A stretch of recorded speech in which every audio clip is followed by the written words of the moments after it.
한 가정에 끔찍한 비극이 일어납니다. 남편을 아내가 살해하게 되는데 재판까지 가게 됐어요. 그 얘기를 해보도록 하겠습니다. 양지민 변호사님.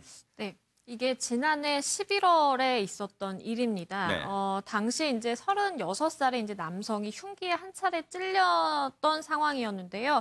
그때 당시에는 살아 있었어요. 그래서 병원으로 바로 이송을 했는데 다음날 결국 과다출혈로 사망을 하게 됩니다. 아이고. 이 남성을 찌른 사람은 아내, 38살 아내의 범행으로 결국 밝혀졌는데요. 네. 어제 이제 항소심 선고가 있었거든요. 어허. 그런데 1심에서는 이 아내에 대해서 징역 5년이 선고가 됐었습니다. 네. 그런데 항소심에서는 혐의는 똑같아요. 그러니까 네. 상해치사 혐의인데 징역 3년으로 2년이 감형된 형이 선고가 됐습니다. 아하.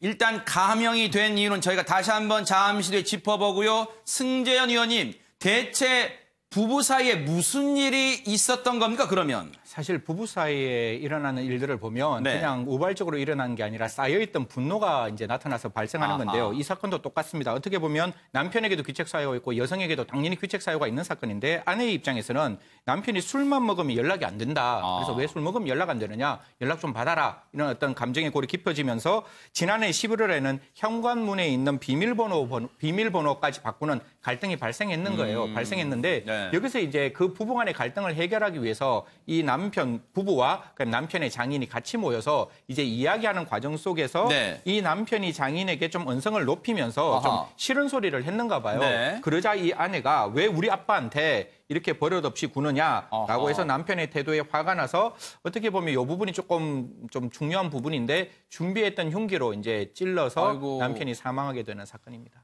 아니, 그런데 김광산 변호사님, 이 얘기를 들어보면 항소심에서 애초 1심의 징역 5년이 징역 3년으로 감형될 이유는 어느 곳에도 없어 보이는데 왜 감형이 된 겁니까? 김광산 변호사님. 이제 일단 1심에 징역 5년 선고를 받았잖아요. 그래서 이 항소심에서 감형을 하려고 하면 1심과 다른 변화된 게 있어야 돼요. 네. 그러니까 만약 1심 선고 후에 다른 변화가 없으면 대법원 양형 기준에는 형을 감경하지 않는 걸 원칙으로 하고 있거든요. 아하.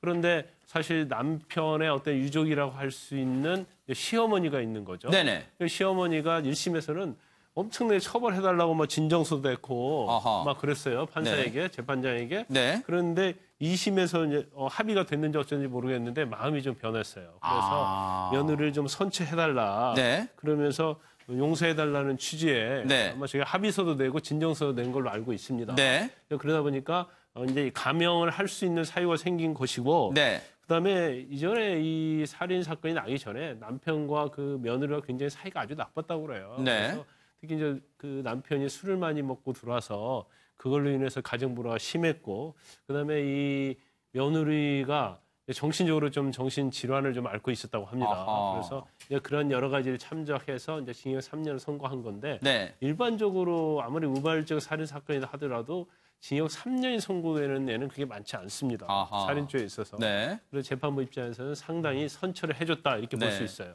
혹시요, 양지민 변호사님, 물론 시어머니, 어떻게 보면 생떼 같은 자식, 물론 다 키워놓긴 했습니다만 오히려 더 그러니까 더 슬픔 클 수 있어요.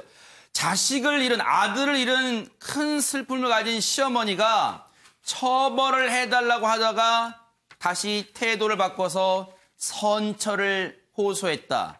그 마음이 오죽했을까? 그런 생각도 해봅니다. 그렇습니다. 그러니까 재판부에서도 항소심 재판부에서도 결국에는 감형을 하면서 시어머니가 며느리를 선처해달라는 그 의견을 굉장히 중하게 받아들인 이유는 사실은 이제 유족이잖아요. 네. 본인의 아들이 사망을 한 사건이고 며느리가 아들을 이제 사망케 한 사건입니다. 네. 그런 유족의 입장에서 저렇게 선처를 할 정도면 네. 그러면 저 의견은 정말 무겁게 받아들여야 된다라고 재판부가 이해를 한 것 같고요.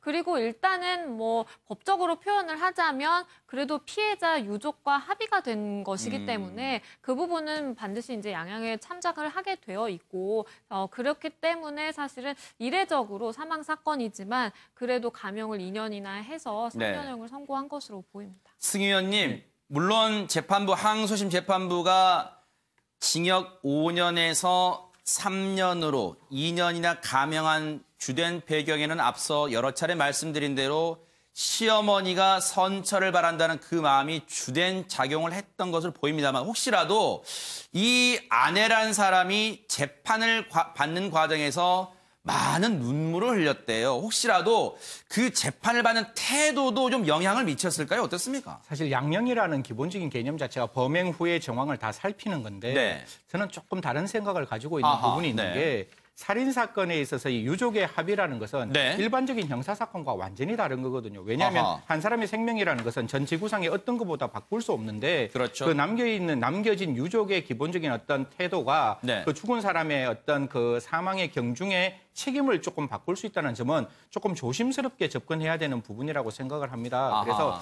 물론 시어머니가 저렇게 말씀을 하셨기 때문에 그 재판부에서는 좀 받아들였는 부분이 가사 있다 할지라도 앞으로는 사망 사건, 즉 살인 사건에 있어서의 유족에 대한 어떤 그 공판정 진술은 조금 저희들이 조금 신중하게 평가해야 될 부분은 분명히 있다라고 생각합니다. 그러니까요.